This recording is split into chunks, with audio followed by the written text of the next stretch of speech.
দই চিংড়ি রেসিপিটির নাম যতটা সুন্দর, খেতেও কিন্তু ঠিক ততটাই সুন্দর।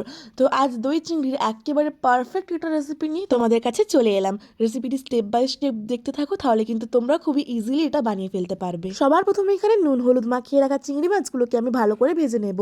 চিংড়ি মাছগুলো ভাজা হয়ে গেছে, একটা প্লেটে তুলে নিলাম।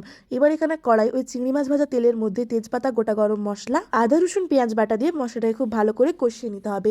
মশলাটা ঠিক এইভাবে শুকিয়ে এলে এর মধ্যে হলুদ গুঁড়ো, লঙ্কা গুঁড়ো, ধনে গুঁড়ো, জিরে গুঁড়ো দিয়ে আবারও ভালো করে মশলাটাকে কষিয়ে নেব। 100 গ্রাম টক দইকে খুব ভালো করে ফেটিয়ে এর মধ্যে দিয়ে দিলাম। বন্ধুরা, এখানে আমার দইটা একটু কম টক ছিল, তাই আমি বেশি পরিমাণে দিয়েছি।